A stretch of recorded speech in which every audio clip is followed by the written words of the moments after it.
Hi guys, welcome back to the channel.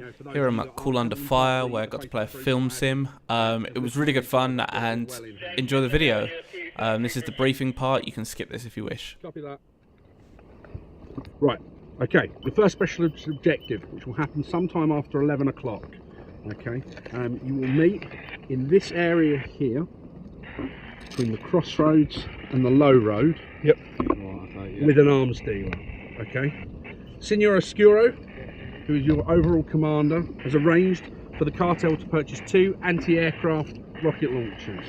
This is to... they're on fire. Do we have radar?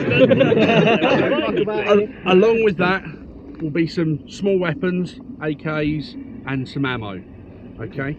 Your objective is to get those back. It's a buyback. This contact is important to your cartel. He's always been a trusted asset. Don't kill him.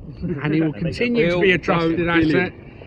Should he feel Should he feel like you guys are trying to take advantage, he may pull out of the deal. Okay, so how are we arranging the price then? What do we have to It's a fixed price, and it's here.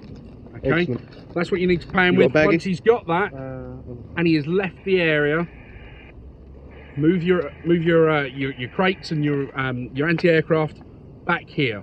Okay, get it all cached nice and safe. All right, everyone clear on that? Yep. Roger. Yep. Okay, be on the lookout. DEA are listening in. They can monitor comms. You never know where they're going to be. Some of the intelligence also reports that the Tarantula have got feelers out, that they know it's going to happen, and they may try and steal it for themselves. I wonder who told them that. Okay, probably Phil. Hashtag not a spy. Everyone clear on that? Roger. Yep. Awesome. Any questions? Where are we on the map currently? So myself and a few other squad leaders just go over the map, just making sure that everyone is situated and we know where we're moving before we rock on. It's a fair way. If you go that to late. For those who haven't played Cool Under Fire's battleground site, they have this massive open plateau that doesn't give you a lot of coverage from the wind, so I do apologise for the GoPro's muffled audio. Now, it was my job to make sure my squad stayed at the rear to make sure that when Colo eventually meet the VIP and grab the asset, they had a good fallback position so we could defend them just in case the DEA or the other enemy squad met them in contact. Now, from this position, we could keep a good open eye to make sure there was no flanks. I also had another 2 guys that were down at the bottom of the crossroads, just making sure that that was locked down and we weren't going to get flanked from the other path that went around the rear.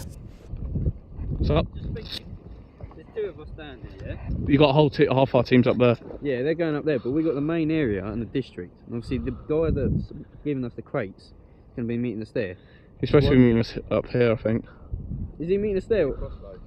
Crossroads. This is... Yeah. So we need the guy with the money there, or give me the money. Now, there was a little bit of confusion at the beginning because we wasn't 100% sure exactly what was considered crossroads, because there was 2 crossroad positions. And I found myself having to run a lot to just make sure that information was being passed. Despite the fact we had radios, a lot of people were on and off them all day, so it was causing a lot of confusion. Walked past. There was no money there, so he's left. Crossroads is down there. We were supposed to be sitting there. Yeah. The money wasn't waiting. Apparently he's going to come back in a minute. Okay, so we need to move down there then. We need to be looking down that crossroad. Alright. So I'm going to take the field team with half of the vehicle rear. As I just finished passing that information, the vehicle appeared in the rear, which actually had the trade guy in. So we had to quickly double time it back just to make sure that we were present for the deal. We didn't want to miss it a second time. That's the trade coming now. This ground caused me a lot of problems all day while I was tripping over, other people were tripping over. As you can tell, my boots were absolutely caked in mud. There was like a good solid 2 inches worth of mud between me, and I was hydroplaning a lot. It was causing me a lot of aggravation as I tried to run, as I tried to cover ground in contact a lot of the time. It did make for an interesting playing dynamic. During this time, the DEA were trying to push up onto us to try and interrupt that deal. We just wanted to make sure that we had this proper solidly locked down so we couldn't get flanked from either side. Don't let them push up on us. That was the biggest concern for most of the day, was being flanked. You go take the other side of the road? Just so we have effective fire from 2 positions. Won't be affected by the naked semi. Huh? Semi. Why, is it too hot? Or is it just... No, the hot box.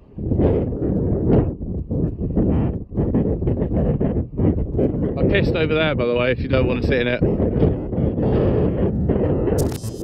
A lot of the time, Tarantula were actually engaging with DEA up the top because that was a main Guys, central I'm in focal point.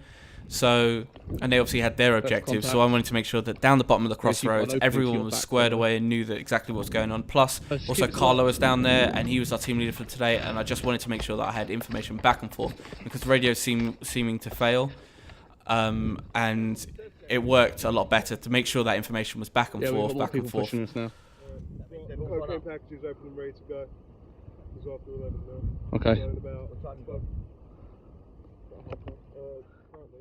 A lot of the time I was actually picking up radio traffic from the other squads, but no one was seeming to get my traffic back, so it was getting quite frustrating that I was trying to have conversations, listening to everyone else's chatter, but then no one else around me could hear that chatter and no one could hear me, and it was getting quite confusing, and radios were just massively just not working. Yeah, we got DEA and what looks to be Tarantula pushing up on us. You just want to stay hidden at the moment, yeah? Yeah. Until this fucking drugs get... We didn't actually come under a much contact, let alone actually any contact during this first part of this video. I spent most of it just getting into position just in case we were going to get flanked. Our job was pretty much security for a lot of the day. About 7 mics. I'm going to relieve 2 guys from here. We're going to go get the cocaine package, bring it back to the drop zone, okay? About 7 mics, not now. Do you want a map? Oh. we're here, yeah? No, we're not. We're here currently. Yeah, we're here, but we're dropping from here, yeah? Yeah. I know this site, I know. We just went up there and there's no one clear up to about here. We've only got to do the deal here. That's what we're doing. So we're just going to get the package from there, bring it here. We were sent by our team leader to go grab these drug packages Sorry, for the exchange at 11 when this klaxon went off. Now, we were running on old information that actually was changed after the briefing. So we thought we could only take one of them. We actually could have taken the majority of them. In a them. different direction. I think the max was 3 per person, which I was unaware. He was saying on the radio 10 past and 20 past. Definitely, sir. Yeah. We go down the north path. I got told when the klaxon goes, to take Route 66 all the way along and meet them there. That's what. No, that was a grenade. I don't think there is a klaxon, is there? Klaxon goes, take this path all the way down. Yeah? Okay. Route 666. Yep. On your map, just take it all the way down. I got told when the klaxon goes. That's what. These are my orders. So we got to take these packages what? Up Route 66 all the way along. Yeah, to the border. That's what I'm thinking. Now, our day consisted of 3 main objectives: the drug shipments, the large objectives, and the district markers. But someone needs to go up that hill and tell the We obviously had the drugs to go do this drop, and it was still pretty early into the game, so a lot of people had some confusion about exactly what No, we're supposed to be we were supposed to be doing with the drugs. Were we giving it to someone? Were we dropping it in crates? This was actually given in the briefing, but clearly a lot of us weren't paying attention. And this actually came down to miscommunication errors. Carlo and Outlaw have just left to go get a large objective, which was the anti-aircraft launchers. And there was a lot of confusion in our squad about exactly what we were supposed to be doing with our objective, because we weren't actually given the full amount of information of what Carlo and Outlaw wanted us to do with this stuff. I just picked up fragments of radio chatter. Coming over. Is that in here or just up there? Yeah, the mine's here. It is completely successful. Guys, we are currently at checkpoint with the drugs. Where do you want us to go?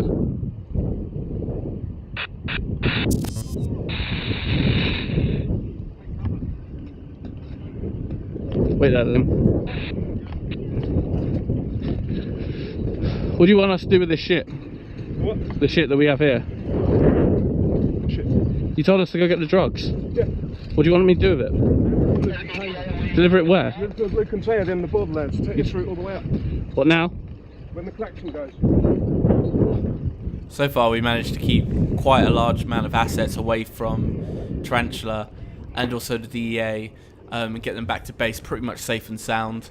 So Carlo and the other squads managed to move out and collect all these anti-aircraft parts. It was quite confusing because a lot of time, because radio chatter was down, I was only getting little bits of static and getting quite confused with a lot of it. But yeah, thanks for watching part 1. Part 2 will be out shortly when I get some time to do it. Sorry there hadn't been much action this time. It pretty much all goes to shit in part 2. Catch you later. Vehicle.